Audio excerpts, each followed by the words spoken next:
Alright guys, काफी इंतजार के बाद में फाइनली मार्वल की तरफ से एक बेहतरीन सीरीज हम लोगों के सामने आ चुकी है जिसका नाम है अगाथा ऑल अलोंग। और आज इसके डिज्नी प्लस हॉटस्टार पर सिर्फ 2 ही एपिसोड स्ट्रीम करने के लिए मिले थे, एक फर्स्ट एंड सेकंड। तो मैंने सोचा कि चलो हैंड टू हैंड ही इनको एक्सप्लेन करके आप लोगों के लिए बेहतरीन क्वालिटी में लाया जाए। और अगर आप लोग इस चैनल पर नए हैं या पहली बार आए हैं तो आप लोगों की इन्फॉर्मेशन के लिए बता दूं कि इससे पहले मैंने कंप्लीट मार्वल की सभी मूवी और एंटायर जितने भी सीजन आए थे जैसे कि Loki, Moon Knight, She Hulk, Falcon and the Winter Soldier, तो उन सभी को भी मैंने ईच एंड एवरी एपिसोड के साथ में step by step already explain करके चैनल पर डाल दिया है। और अगर आप फर्स्ट टाइम इस सीरीज को वॉच कर रहे हैं तो मेरी आपसे छोटी सी रिक्वेस्ट है कि इससे पहले एक बार वांडा विजन की एक्सप्लेनेशन को जरूर देख लीजिएगा ताकि 3-4 छोटे छोटे पॉइंट्स आपको क्लियर हो सके कि वेस्ट व्यू किस जगह का नाम है, अगाथा हार्कनेस कौन है, डार्क होल्ड क्या चीज है और इसी के साथ वो यहाँ पर क्यों कैद हुई है। And now coming back to the main story. तो यहाँ पर हम इस कहानी की मेन लीड कैरेक्टर एग्नेस को देख पाते हैं जो कि अपनी कार में बैठकर पहुंचती है एक मर्डर पॉइंट पर। यहाँ पर ऑलरेडी काफी सारी पुलिस आई हुई होती है। इनमें से एक काला शख्स भी होता है जो कि कहता है कि हेलो नेबर, यहाँ पर क्या कर रही हो?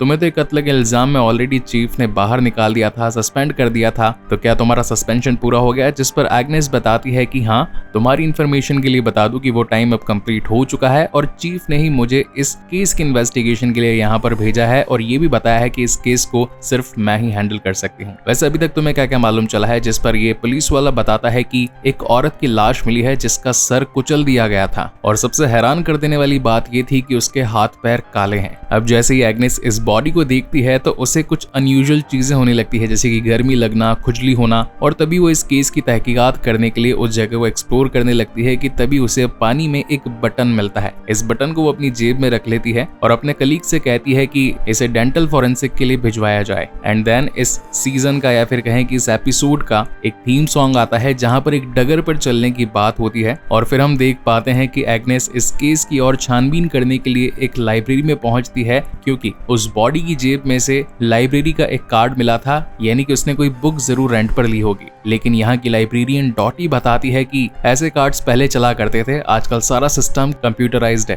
तो मैं तुम्हारी इसमें कोई मदद नहीं कर सकती।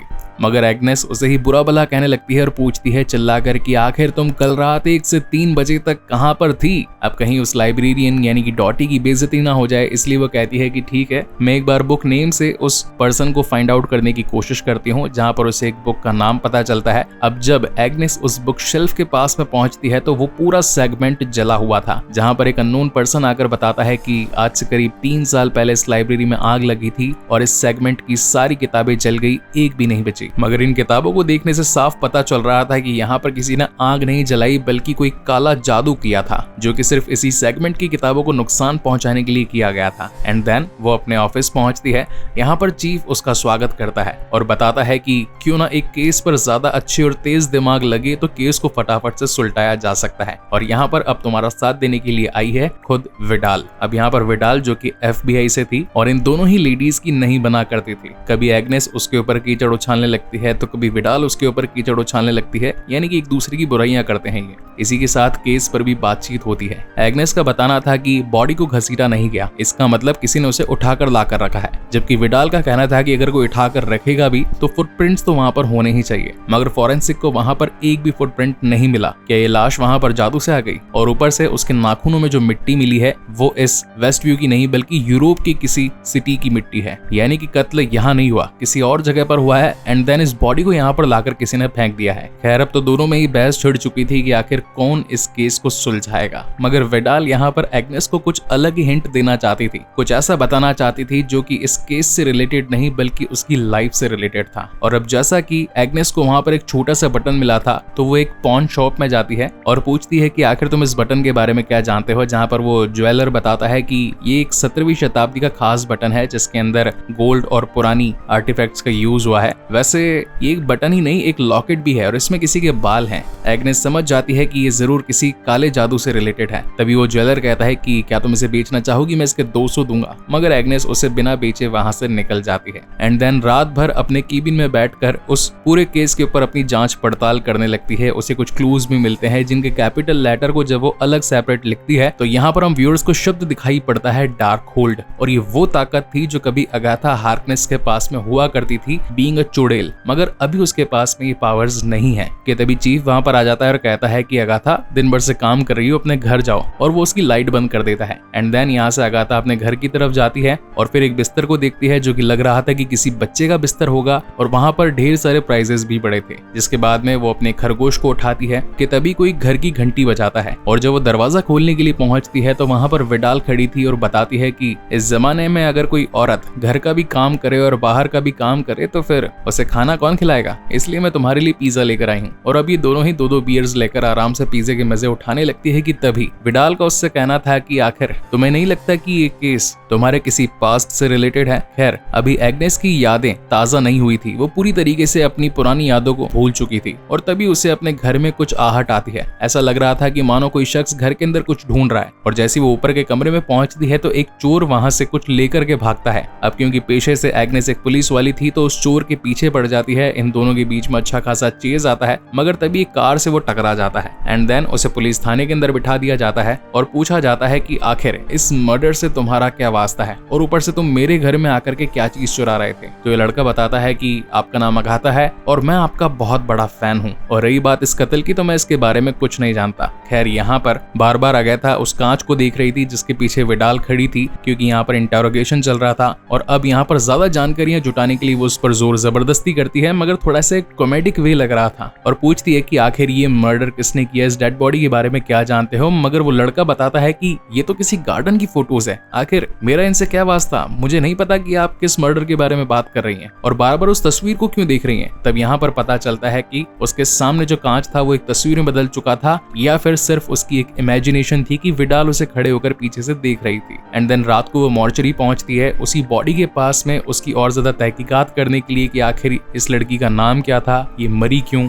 आखिर इस कत्ल के पीछे किसका हाथ हो सकता है। कि तभी अचानक से उसके पैर पर जो लेबल लगा था उसमें उसका असली नाम लिख करके आ जाता है, और इसी के साथ एग्नेस का भी असली नाम यानी कि अगाथा हार्कनेस लिख करके आ जाता है। और तभी उसको उसकी पावर्स याद दिलाने के लिए वहां पर विडाल पहुंच जाती है और कहती है कि अब और अपने आप से कितना झूठ बोलोगी, अपने आप के असली रूप में क्यों नहीं आ जाती। देन वो कपड़े चेंज करने लगती है और हमें दिखाई पड़ता है वही ब्लैक एंड व्हाइट वाला सिटकॉम डिजाइन जो कि हमने वांडा विजन में देखा था। मगर अचानक से उसकी आंख खुलती है और वो खुद को अपने घर के अंदर पाती है। इस वक्त उसने एक भी कपड़ा नहीं पहना था और वो नंगे ही घर के बाहर निकल जाती है, जहाँ पर उसे उसका नेबर मिलता है। वो कहता है कि आखिर तुम ऐसे क्यों घूम रही हो और यहाँ पर क्या कर रही हो। जिस पर एग्नेस पूछती है कि आखिर मैं यहाँ पर कितने टाइम से हूँ। तो बंदा बताता है कि तुम्हें यहाँ पर रहते करीब 3 साल हो चुके हैं। इस बात को सुनकर के वो बहुत ज्यादा पैनिक हो जाती है। खैर इस वक्त इस प्लेस पर हम उस ज्वेलर, चीफ, डॉटी यानी कि लाइब्रेरियन, उन सभी को भी देखते हैं जो कि एक ही प्लेस पर मौजूद थे। ये काफी वियर्ड थिंग थी, मगर जैसा कि वो अपने असली रूप में आ चुकी थी तो अपना बदला लेने के लिए वो सबसे पहले तो घर में पहुंचती है, जहाँ पर उसे अगेन अपना खरगोश मिलता है। वो उसे उठाती है, कुछ खिलाती है, मगर दरवाजे के पीछे से किसी के बंदी होने की आवाज आती है, यानी कि किसी के हाथ पैर बांध करके बिठा रखा होगा।